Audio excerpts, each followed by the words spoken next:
സംവാദ വിഷയം അഥവാ ടോപ്പിക് നോർമൽ ഡെലിവറിയും സിസേറിയൻ സെക്ഷനും. ഏതാണ് നല്ലത്? നോർമൽ ഡെലിവറി ആണോ സിസേറിയൻ സെക്ഷൻ ആണോ നല്ലത്? മാഡം, ഇന്ന് നമ്മളുടെ നാട്ടിൽ കേരളത്തിൽ ഈ അടുത്ത കാലത്ത് പേപ്പറിലൊരു ന്യൂസ് ഉണ്ടായിരുന്നു. ഏകദേശം 7-8 മാസമായിട്ടുണ്ടാവും. കേരളത്തിലെ സിസേറിയൻ റേറ്റ് ഏകദേശം 44%. അതിനോട് മാഡത്തിന് എന്താ പറയാനുള്ളത്? അത് നല്ലൊരു പ്രവണതയാണോ അതോ വളരെ മോശം പ്രവണതയാണോ? അത് മോശം തന്നെയാണ്. പക്ഷെ ഞാൻ അതിൽ കാണുന്നത് എല്ലാം ഡോക്ടേഴ്സിനെ തന്നെ പറഞ്ഞിട്ട് കാര്യമില്ല. ഇവിടെ ഞങ്ങളുടെ വിജയലക്ഷ്മി മെഡിക്കൽ സെന്ററിൽ തന്നെ വരുന്ന കൂടുതലും പേഷ്യൻസ് അവരെല്ലാവർക്കും എന്ന് വെച്ചാൽ എങ്ങനെയെങ്കിലും അത് സിസേറിയൻ മതി, അവർക്ക് നോർമൽ പെയിൻ ബെയർ ചെയ്യാൻ പേടി. അതാണ് ഇപ്പോഴത്തെ കുട്ടികൾ, ഇപ്പോഴത്തെ യങ് കുട്ടികൾ പെയിൻ ഒന്നും സഹിക്കാൻ തയ്യാറല്ല. ഈവൻ അവരുടെ പേരൻസ് പോലും ഞങ്ങളുടെ അടുത്ത് വരുമ്പം അവർ പറയുന്നത്, അയ്യോ ഡോക്ടറെ എൻ്റെ കുട്ടിക്ക് പെയിൻ ഒന്നും സഹിക്കാൻ പറ്റത്തില്ല, ഡോക്ടർ അങ്ങ് സിസേറിയൻ ചെയ്തോ. സിസേറിയൻ ആണ് അവർക്ക് എല്ലാം എളുപ്പം എന്ന് തോന്നുന്നത്. പക്ഷേ ആക്ച്വലി ഒരു നോർമൽ ഡെലിവറിയാണ്, നോർമൽ ലേബർ എന്ന് പറയുന്നത് നോർമൽ ഒരു പ്രൊസീജിയറാണ്.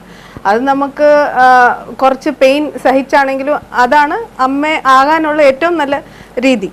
ഞങ്ങൾ ഈ ഹോസ്പിറ്റലിൽ നോർമൽ ഡെലിവറിയെ നല്ലപോലെ പ്രോത്സാഹിപ്പിക്കുന്നുണ്ട്. മീൻസ് കൂടുതലും ഇവിടെ വരുമ്പോൾ ആദ്യം തന്നെ ഞങ്ങൾ അവരെ കുറേ ഫിസിയോതെറാപ്പി എന്ന് പറഞ്ഞ എക്സസൈസ് ക്ലാസ്സസിനൊക്കെ വിടുന്നുണ്ട്. എനിക്ക് ഇപ്പോഴത്തെ എന്ന് വെച്ചാൽ എല്ലാവർക്കും 1-2 കുട്ടികളേ ഉള്ളൂ. അപ്പം പ്രഗ്നൻസി ആയ ഉടനെ പെൺകുട്ടികൾ ഒരു ജോലിയും ചെയ്യാതെ വീട്ടിൽ അമ്മമാർ അയ്യോ എൻ്റെ കൊച്ച് ഗർഭിണിയാണ്, അവരെ ഒന്നും ചെയ്യിപ്പിക്കേണ്ട, അതിനെ വെറുതെ തീറ്റി പോറ്റിച്ച് എല്ലാവരും വെയിറ്റ് കൂടി വണ്ണവും വെച്ച് ഒരു പ്രഗ്നൻസി. അതാണ്. അപ്പോൾ ഇവിടെ ഞങ്ങൾ കൂടുതൽ എക്സസൈസസ് ഒക്കെ ചെയ്യണം, അതിനെപ്പറ്റി പറയും. പിന്നെ അവരോട് നോർമൽ ഡെലിവറി ആണ് നല്ലതെന്നുള്ള രീതിയിൽ അവരെ പറഞ്ഞ് മനസ്സിലാക്കും. അതിന് വേണ്ടിയുള്ള എക്സസൈസസ് ആൻഡ് ഇപ്പം പെയിൻ ബെയറിങ് അത്രയും പ്രശ്നമാണെങ്കിൽ ഈവൻ എപ്പിഡ്യൂറൽ പോലത്തെ പെയിൻലെസ് ഡെലിവറി വരെ ഞങ്ങൾ അതെ അത് മതി.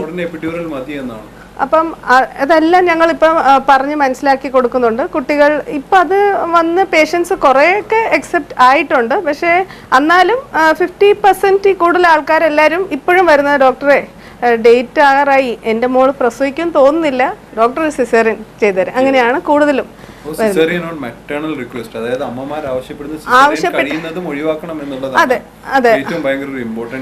കാര്യം പിന്നെ എന്നിട്ട് അത് പറഞ്ഞ് നടക്കുന്ന ഡോക്ടേഴ്സ് അവരുടെ ഇതിന് കാരണം ചെയ്യുന്നു എന്നുള്ളതാണ്. ഇവിടെ ഇപ്പം വരുന്നവർ കൂടുതൽ ഞങ്ങൾ നോക്കുന്നതെന്ന് വെച്ചാൽ എല്ലാവർക്കും ഒരു date of delivery, expected date of delivery വരെ ഞങ്ങൾ അവർക്ക് സമയം കൊടുക്കുകയാണ്, തന്നെ അവർക്ക് പെയിൻ വരട്ടെ എന്നുള്ള രീതിയിൽ. ഈവൻ അത് കഴിഞ്ഞിട്ടും ഞങ്ങൾ 1 വീക്ക് വരെയൊക്കെ വെയിറ്റ് ചെയ്യുന്നുണ്ട്. അതിൽ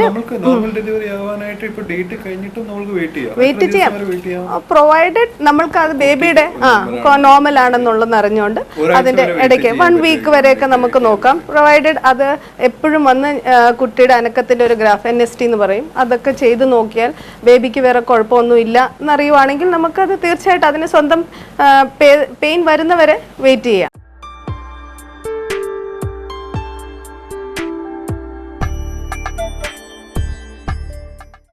ഡോക്ടർ, ഇപ്പൊ പെയിൻ വന്നിട്ടില്ല എന്നുണ്ടെന്നുണ്ടെങ്കിൽ പെയിൻ വരുത്താനായിട്ട് എന്തൊക്കെ മെത്തേഡ്സ് ആണ് നമ്മൾ യൂസ് ചെയ്യുന്നത്, പിന്നെ പുറത്ത് യൂസ് ചെയ്യുന്നതും ഒക്കെ?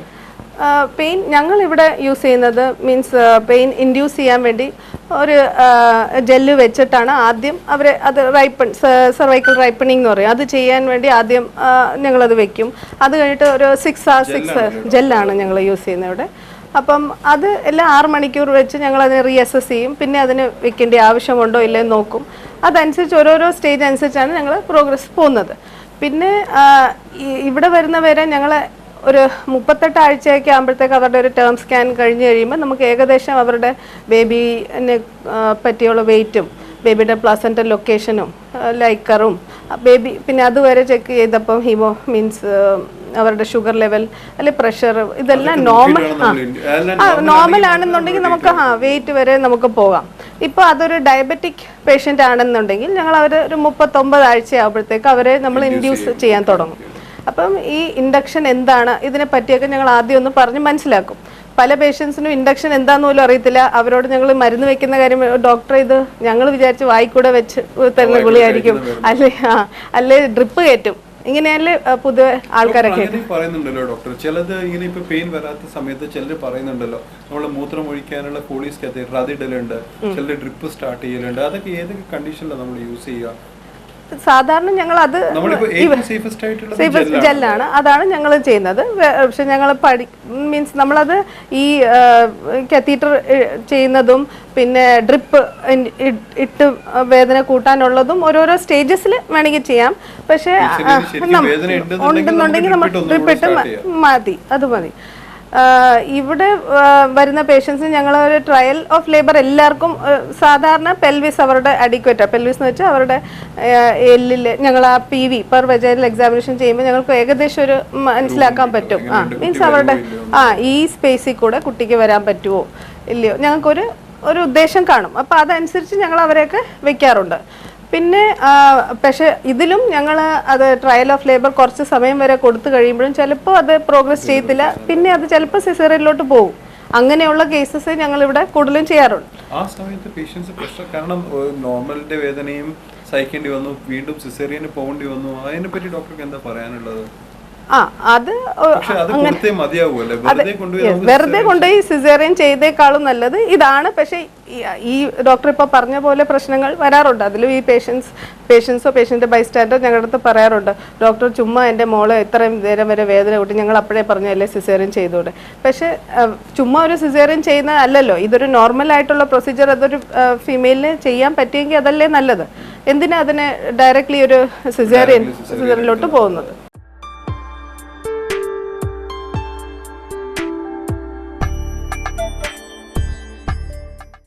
എന്തുകൊണ്ടും നോർമൽ ഡെലിവറിയാണ് സിസേറിയനെ കാട്ടിയും നല്ലത് അല്ലേ ഡോക്ടർ? പല രീതിയിലും അത് തന്നെയാണ് നല്ലത്. പക്ഷെ ചില ഇല്ലാന്നുണ്ടെന്നുണ്ടെങ്കിൽ നോർമൽ ഡെലിവറി. അതെ അതെ അതെ അതെ. പക്ഷെ അത് തീരുമാനിക്കുന്നത് ഡോക്ടേഴ്സ് തന്നെയാണ്. അതെ, അല്ലാതെ പേഷ്യന്റ് പറഞ്ഞ ഉടനെ ഞങ്ങൾ അങ്ങനെ ചെയ്യാറില്ല. ഈ വിജയലക്ഷ്മി മെഡിക്കൽ സെന്ററിൽ ഞങ്ങൾ അങ്ങനെ പേഷ്യന്റ് റിക്വസ്റ്റിൽ ഞങ്ങൾക്ക് സിസേറിയൻ വേണമെന്ന് പറഞ്ഞാൽ ഇവിടെ അങ്ങനെ ചെയ്യാറില്ല. ഞങ്ങൾ അവരോട് പറഞ്ഞ് മനസ്സിലാക്കും നോർമൽ ഡെലിവറിയാണ് നല്ലത്, അതിന് എന്തൊക്കെ നമ്മൾക്ക് എവിടെ വരെ നമുക്ക് പോകാം, അതൊരു ട്രയൽ കൊടുത്ത് നോക്കി നമുക്ക് കുറച്ച് നോക്കിയിട്ട് പിന്നെ ആയില്ല എന്നുണ്ടെങ്കിൽ നമുക്ക് സിസേറിയൻ എടുക്കാം. പക്ഷേ എന്തുകൊണ്ട് ആ ഒരു ചാൻസ് നമ്മൾ എടുക്കുന്നില്ല അത് പറഞ്ഞ് മനസ്സിലാക്കുന്നുണ്ട്. ഇവിടെ പിന്നെ പേഷ്യൻസ് അത് കേട്ടിട്ട് കുറെ VBAC means vaginal birth after caesarean എന്ന് പറഞ്ഞ പേഷ്യൻസ് ഞങ്ങളുടെ അടുത്ത് കുറെ വരുന്നുണ്ട്. ഇപ്പൊ ആദ്യത്തേത് സിസേറിയനായി, രണ്ടാമത്തെ എന്തൊക്കെ കാരണങ്ങൾ കൊണ്ട് നമുക്ക് നോർമൽ ഡെലിവറി കൊടുക്കാം, അതോ കൊടുക്കാൻ പാടുണ്ടോ അതോ കൊടുക്കാൻ പാടില്ലേ, അതിന്റെ കണ്ടീഷൻസ് ക്രൈറ്റീരിയസ് ഒക്കെ? അതിൽ ശരിക്കും പറഞ്ഞാൽ അതിൽ ഒരുപാട് കണ്ടീഷൻസ് ഒക്കെ ഉണ്ട്. പക്ഷെ ഞങ്ങൾ ഇവരോട് പറയുന്നതെന്ന് വെച്ചാൽ നിങ്ങൾക്കിപ്പോ സ്വന്തമായിട്ട് പെയിൻ ഇപ്പൊ തന്നെ പെയിൻ വരുന്നു, ഇൻഡ്യൂസ് ആയിട്ട് ഞങ്ങൾ ഇവരുടെ യൂട്രസ് ഇവരുടെ യൂട്രസിൽ ആദ്യമേ ഒരു സിസേറിയന്റെ സ്കാർ ഉണ്ട്. അപ്പൊ ഞങ്ങൾക്കത് മരുന്ന് വെച്ച് ഞങ്ങൾ ട്രയൽ ചെയ്യത്തില്ല. If she's coming in spontaneous labour means തന്നെ പെയിനായിട്ട് ആ കുട്ടി വരുവാണ് എന്നുണ്ടെങ്കിൽ നമ്മൾ ഒരു പീരിയഡ് കുറച്ച് ടൈം കൊടുത്തിട്ട് അവർക്ക് സമയം കൊടുക്കാം അത് തന്നെ ഡെലിവറി ചെയ്യാനുള്ള. അല്ലാതെ നമ്മൾ വേറെ മീൻസ് മരുന്നുകൾ കൊടുത്ത് അതിന് പെയിൻ കൂട്ടാനോ അങ്ങനത്തെ കാര്യങ്ങൾ ഞങ്ങൾ ചെയ്യാറില്ല. എന്തൊക്കെയാ ഡോക്ടർ അതിന്റെ complications? Vaginal birth after caesarean doctor പറഞ്ഞു, ആദ്യത്തെ നോർമൽ ഡെലിവറി, ആദ്യത്തെ സിസേറിയൻ സെക്ഷൻ, രണ്ടാമത്തത് നോർമൽ ഡെലിവറി ആക്കാനായിട്ട് പേഷ്യന്റ് ട്രൈ ചെയ്യുന്നു. അപ്പോൾ എന്തൊക്കെയാണ് അതിന്റെ കോംപ്ലിക്കേഷൻസ്, എന്തൊക്കെ ഉണ്ടാവാം അങ്ങനെ ചെയ്ത്? മെയിൻ ആയിട്ടുള്ള അതിൽ വരുന്നതെന്ന് വെച്ചാൽ നമുക്ക് പ്രീവിയസ് ആ സിസേറിയൻ സ്കാർ, യൂട്രസിലൊരു സ്കാർ ഉള്ളത്, അതിന്റെ പൊട്ടിപ്പോകാം. ആ സ്കാർ ചിലപ്പോൾ ആ പെയിൻ കൺട്രാക്ഷൻ വരുമ്പോഴത്തേക്ക് അത് പൊട്ടിപ്പോകാം. അത് അമ്മയ്ക്ക് ശരിക്കും ഈവൻ ഡെത്ത് വരെ സംഭവിക്കാം അതിൽ. ആ ബേബിക്കും ഇതിൽ ഡെത്ത് ഉണ്ടാകും. സോ അതാണ് അതിൻ്റെ മെയിൻ ഒരു ഡിസഡ്വാൻറ്റേജ്. നമുക്കതിനെ അങ്ങനെ എന്ന് വെച്ച് പ്രോത്സാഹിപ്പിക്കാൻ പറ്റാത്തതിൻ്റെ. പക്ഷേ ഒരു സ്മോൾ ടൈം, കുറച്ചൊരു ടൈം കൊടുത്ത് അതും പറ്റിയാൽ വേറെ മീൻസ് സ്റ്റിൽ ഷീസ് നോട്ട് വലിയ ഡയബറ്റിക് അല്ല, വലിയ ബിഗ് ബേബി അല്ല, അങ്ങനെയൊക്കെ ആണെങ്കിൽ നമുക്ക് നോക്കാം. ഞങ്ങളിവിടെ കുറേ കേസസ് അങ്ങനെ VBAC ആയിട്ട് നോർമലായിട്ട് ഡെലിവറി ചെയ്തിട്ടുണ്ട്. പേഷ്യൻസ് ഭയങ്കര ഹാപ്പി ആയിട്ടുണ്ട്. ഡോക്ടർ പറഞ്ഞല്ലോ നോർമൽ ഡെലിവറിയെക്കാട്ടിയും കൂടുതൽ സിസേറിയനെക്കാട്ടിയും കൂടുതൽ നോർമൽ ഡെലിവറിയാണ് നല്ലത്, കഴിയുന്നതും നോർമൽ ഡെലിവറിയാണ് ട്രൈ ചെയ്യുക. പക്ഷേ ഏതൊക്കെ കണ്ടീഷനിലാണ് ഡോക്ടർ സിസേറിയൻ സെക്ഷൻ ഒഴിവാക്കപ്പെടാൻ പറ്റാണ്ട് വരുന്നത്? എന്ന് വെച്ചാൽ ഇപ്പോൾ ബേബി നോർമൽ കിഫാലിക് പൊസിഷൻ എന്ന് പറയുന്നത് ബേബിയുടെ തലയായിരിക്കും താഴെ, അതിൽ നമുക്ക് നോർമൽ വെക്കാം. പക്ഷെ അതൊരു ബ്രീച്ച് ആണെങ്കിൽ തല തിരിഞ്ഞിരിക്കുന്നത് ചന്തി ഭാഗമാണ് താഴെയെങ്കിൽ ഞങ്ങൾ അതിനെ സിസേറിയനാണ് വെക്കുന്നത്. പിന്നെ ഈ പ്ലാസന്റ ലൊക്കേഷൻ അങ്ങനെ മറുപിള്ള താഴെയാണെന്നുണ്ടെങ്കിൽ അവരെ നമുക്ക് നോർമലിന് വെക്കാൻ പറ്റില്ല. അതെ, പറ്റും. പിന്നെ ഞങ്ങൾ PV ചെയ്ത് നോക്കുമ്പോൾ ഞങ്ങൾക്ക് പെൽവിസ് തീരെ അഡിക്വേറ്റ് അല്ലാതായിട്ട് തോന്നുവാണെങ്കിൽ ഞങ്ങൾ അവരെ ഡയറക്റ്റ് ആയിട്ട് വെക്കാറുണ്ട്. തോന്നുന്നുണ്ടെങ്കിൽ ഞങ്ങൾ തന്നെ പറയും, മീൻസ് അത് നിങ്ങളുടെ പെൽവിസ് അഡിക്വേറ്റ് അല്ല, ഇത് ഞങ്ങൾക്കൊരു ട്രയൽ പോലും കൊടുക്കാൻ പറ്റില്ല, will directly go for caesarean.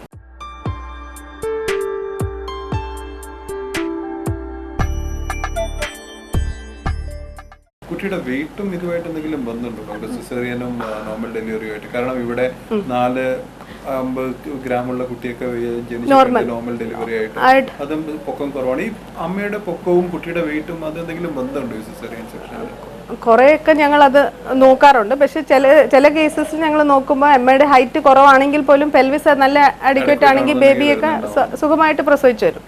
പിന്നെ ചില കേസസിൽ ഹൈറ്റ് കുറവാണെന്നുണ്ടെങ്കിൽ അവർക്ക് നമുക്കത് ചിലവർക്ക് ഞങ്ങൾ ട്രയൽ കൊടുത്തിട്ട് അത് പോയി സിസേറിയനിൽ എൻഡ് ചെയ്തിട്ടുണ്ട്. പക്ഷേ ഹൈറ്റ് കുറഞ്ഞ പേർക്കും ഞങ്ങൾ മാക്സിമം ശ്രമിക്കുന്നുണ്ട്. അവരുടെ പെൽവിസ് നല്ലതെന്ന് ഞങ്ങൾക്ക് ഫീൽ ചെയ്ത് we are giving they also trial നമുക്ക് നടത്താം, നോർമലായിട്ട് പോവാം എന്നുള്ള രീതിയിൽ. ഡോക്ടർ ഇപ്പോൾ പറഞ്ഞല്ലോ, ഒരു സിസേറിയൻ ആണെന്നുണ്ടെങ്കിൽ നമുക്ക് വേണമെങ്കിൽ അടുത്തത് വജൈനൽ ട്രൈ ചെയ്യാം, ബി ബാക്ക്.